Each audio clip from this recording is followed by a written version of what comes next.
तुम्हारी समस्त अपेक्षाएं और मेरे स्वर्णिम स्वप्न को पूर्ण करने का केवल एक मार्ग है। क्या गुरुदेव? अश्वमेध यज्ञ। समस्त ब्रह्मांड पर यदि राज करना है तो अश्वमेध यज्ञ शीघ्र अतिशीघ्र करना होगा, क्योंकि अश्वमेध यज्ञ का अश्व समस्त ब्रह्मांड में जिस जिस स्थान पर जाएगा उस प्रत्येक स्थान पर तुम्हारा वर्चस्व, तुम्हारा अस्तित्व और तुम्हारी सत्ता स्थापित होगी। यही नियम है अश्वमेध यज्ञ का। तो विलंब कैसा गुरुदेव? शीघ्र अतिशीघ्र अश्वमेध यज्ञ की तैयारियां आरंभ की जाएं।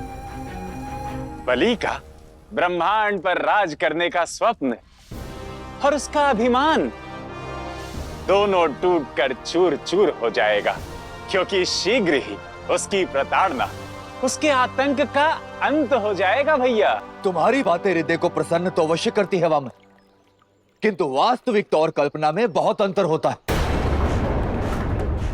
और वास्तविकता केवल ये है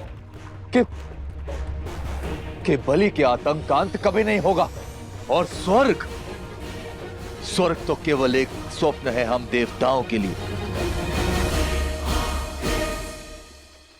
नहीं भैया, आप मुझ पर विश्वास रखिए, आपको स्वर्ग भी मिलेगा और आपका खोया सम्मान भी।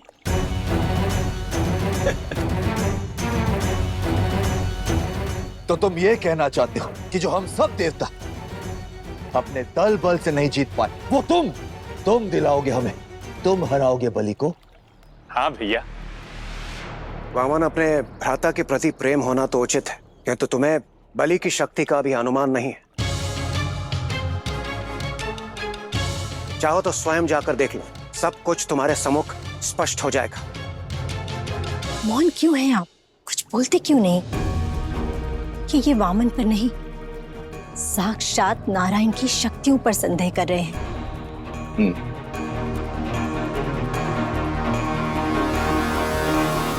इसके बल को कम मत समझो इंद्र। कौन जाने जो ये कह रहा है वो कर भी दिखाए। ये आप कह रहे हैं पिताश्री? पिताश्री, आप तो परम ज्ञानी, और इसे देखिए, इतना सा तो है ही। कैसे कर लेगा ये? मुझे स्मरण कि इसके जन्म पर मैंने इसे नाम दिया था उपेंद्र, मेरा छोटा भाई उपेंद्र। किंतु अब इसे अपना भाई कहते हुए लज्जा आती है, मुझे लज्जा।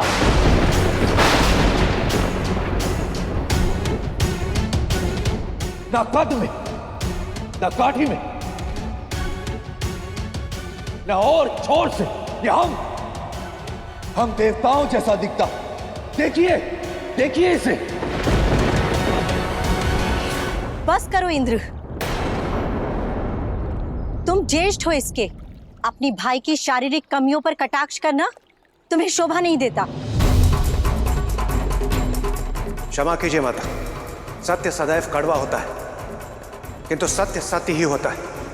और देखिए वामन को, इसके कद, काठी, रंग, रूप, ये किसी भी प्रकार से हम देवताओं जैसा नहीं, और ये एक वास्तविक सच है।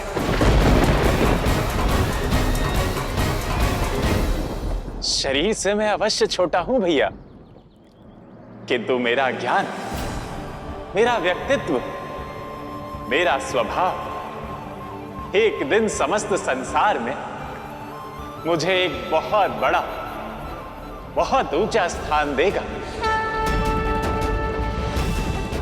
भले ही आज आप मेरे कद काठी पर व्यंग कर रहे हैं, किंतु एक दिन अवश्य आएगा जब आप मेरे इसी कद काठी पर गर्व करेंगे।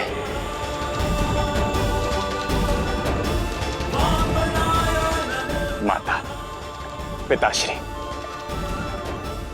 आज्ञा दे। आज बलि का अभिमान, उसका सर्वस्व छिन्न भिन्न होगा।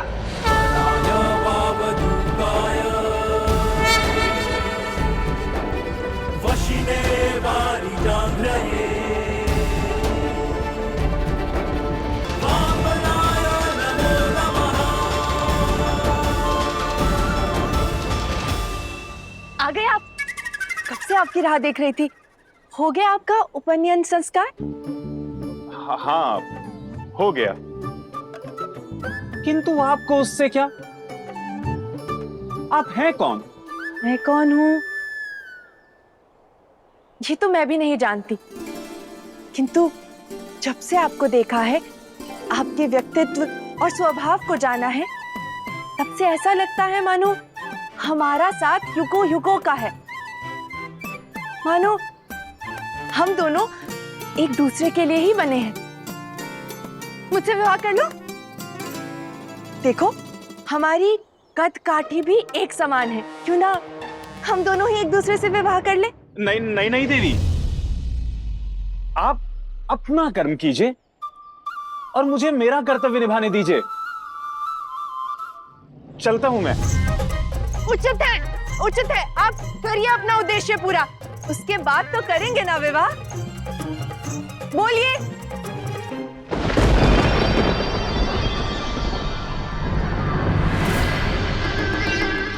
गुरुदेव, अश्वमेध यज्ञ की तैयारियां संपन्न हुई, यज्ञ आरंभ किया जाए।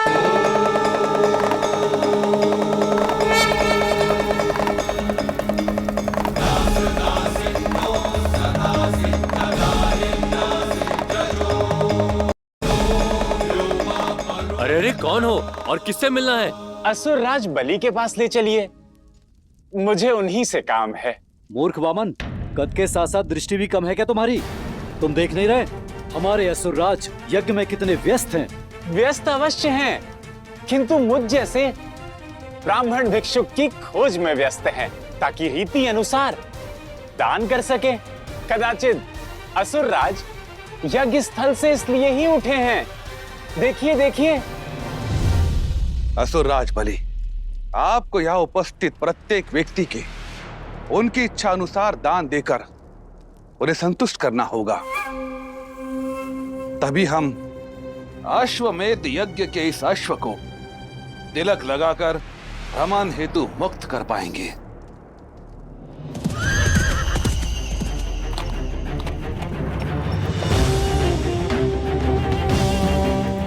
जो आज्ञा गुरुदेव। अब आप दान की प्रक्रिया आरंभ करें।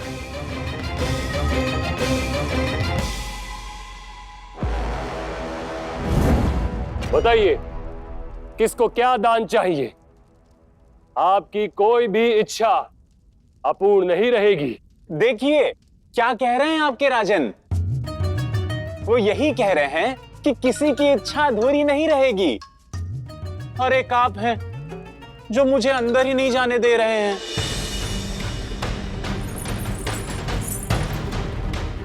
कृपया जाने दीजिए, इस ब्राह्मण का आशीर्वाद मिलेगा आपको। नहीं नहीं, हम तुम्हें वहां जाने नहीं दे सकते। जाने दीजिए ना। मैं कहती हूँ जाने दीजिए इन्हें।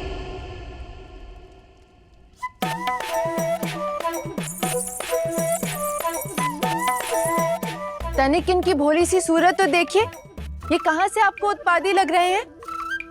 आप दोनों यूं ही डर रहे हैं। अब आप लोग हट जाइए और इन्हें जाने दीजिए। हमें आदेश देने वाले तुम कौन हो?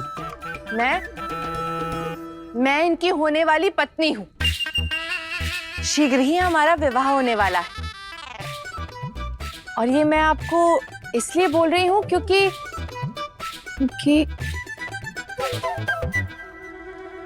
बोलो, चूकी क्या?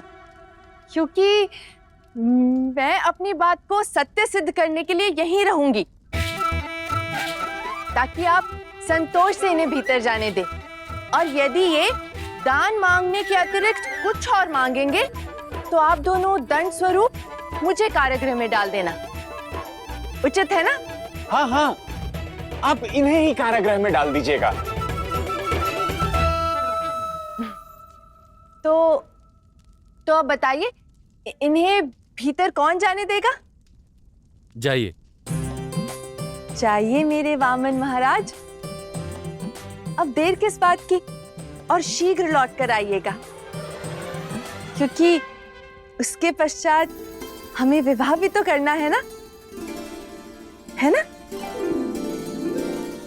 असुरराज बलि, अब दान की प्रक्रिया पूर्ण हुई। नहीं,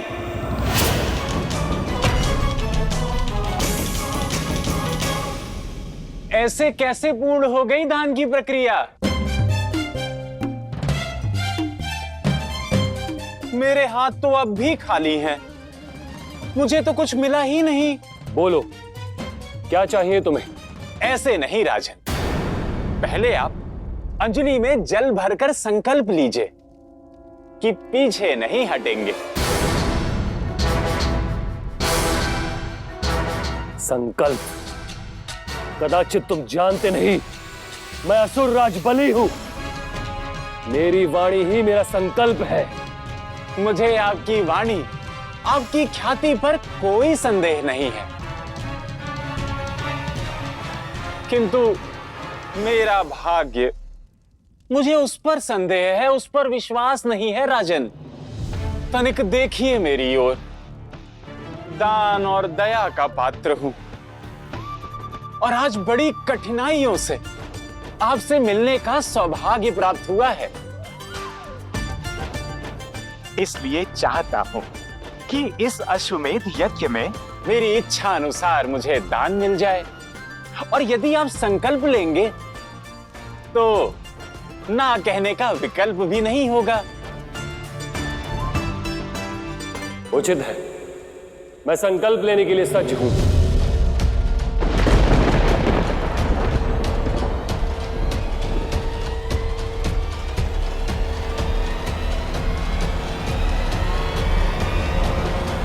असुरराज बलि,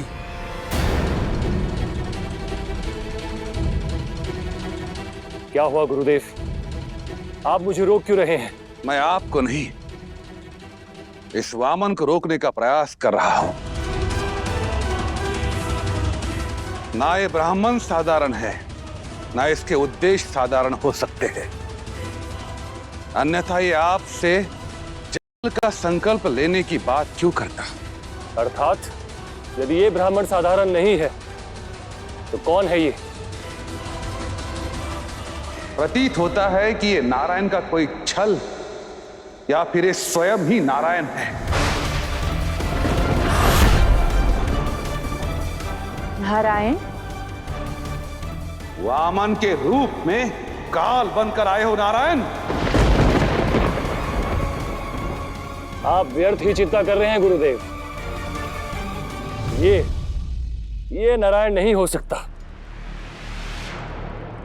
ये कोई और है। सावधान असुरराज, नारायण और उसके छल से हम सब परिचित हैं।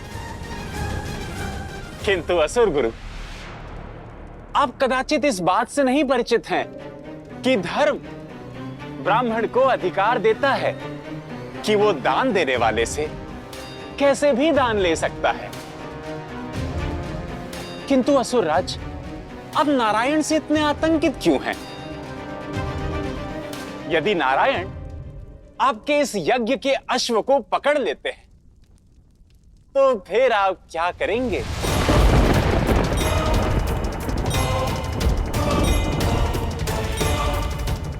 आतंकित? वो भी उस छल्ये नारायण से? मैं असुर राज बलि हूं, मैं किसी से नहीं डरता। मेरा विश्वास कीजिए असुरराज बलि, मैं गुरु हूं आपका। कि वामन आपको उकसाने का प्रयास कर रहा है, इसके व्यर्थ की बातों में आप मत आइए। हो ना हो, मेरा मन कहता है ये नारायण और नारायण ही है।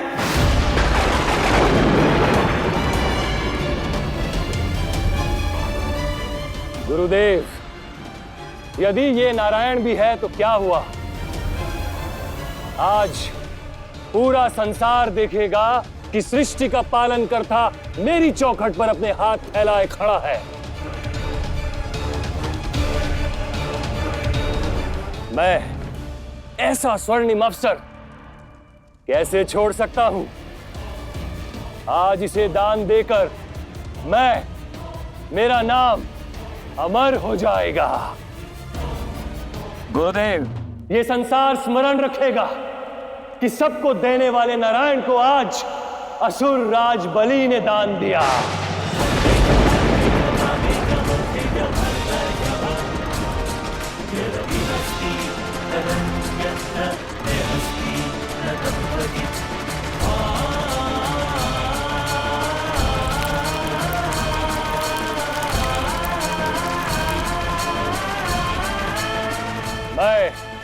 असुर राज बलि, ये संकल्प लेता हूं कि तुम्हें तुम्हारी इच्छा अनुसार दान दूंगा।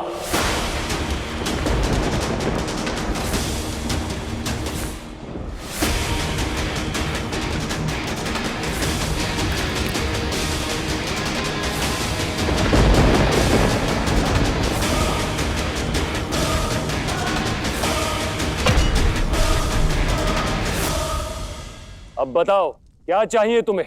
धन, संपदा? नहीं राजन, मैं ठहरा दरिद्र ब्राह्मण, भूमिहीन हूं राजन। मुझे तनिक भूमि चाहिए।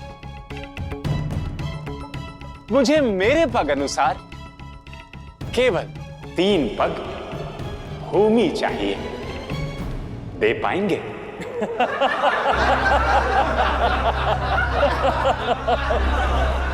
एक तो तुम वामन, इतने छोटे छोटे पग हैं तुम्हारे, 3 पग में कितनी भूमि पाओगे तुम? ये क्या? एक तो पहले ही कद में इतने छोटे हैं, ऊपर से दान भी इतना छोटा मांग लिया, केवल 3 पग भूमि के लिए। इतने जतन किए इस वामन ने। सावधान असुरराज, अब भी समय है, संभल जाइए। इस दान को मांगने के प्रकार से सिद्ध होता है ये कोई साधारण दान नहीं, नारायण का कोई ढोंग है। मेरे दान के बिना ये यज्ञ अधूरा है असुरराज। मेरा क्या है, खाली हाथ आया था और खाली हाथ लौट जाऊंगा।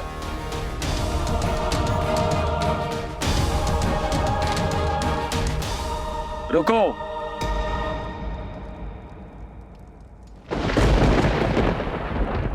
ना मेरा संकल्प अधूरा रहेगा और ना ही ये यज्ञ। असुरराज, जाने दीजिए उसे। किंतु गुरुदेव, यदि इस 3 पग के दान के अभाव से हमारा यज्ञ अधूरा रह गया तो? जाओ वामन, जहां से चाहो 3 पग भूमि ले लो।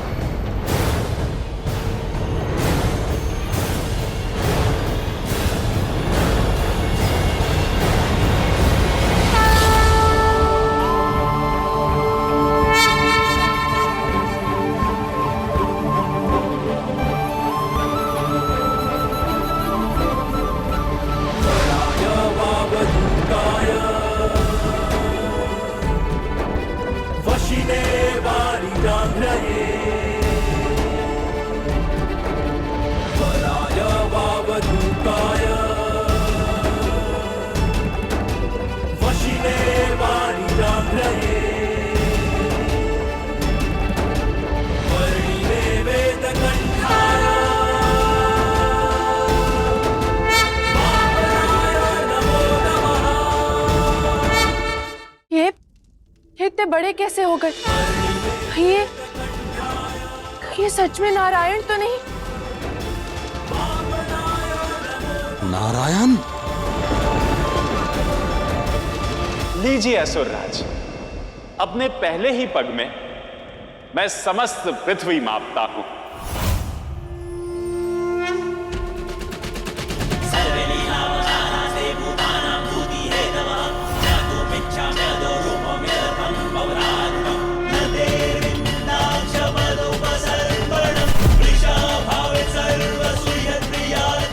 लीजिए दानवीर राजन, अपने दूसरे पग में मैं समस्त ब्रह्मांड और स्वर्ग लोक मापता हूं।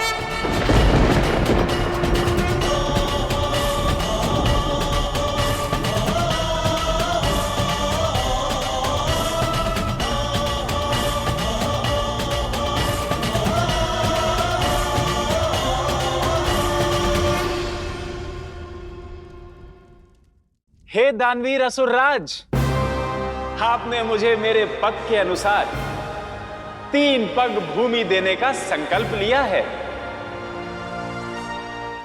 किंतु मैंने 2 ही पग में समस्त आकाश, समस्त पृथ्वी माप दी। अब आप ही बताइए, मैं अपना तीसरा पग कहां रखूं?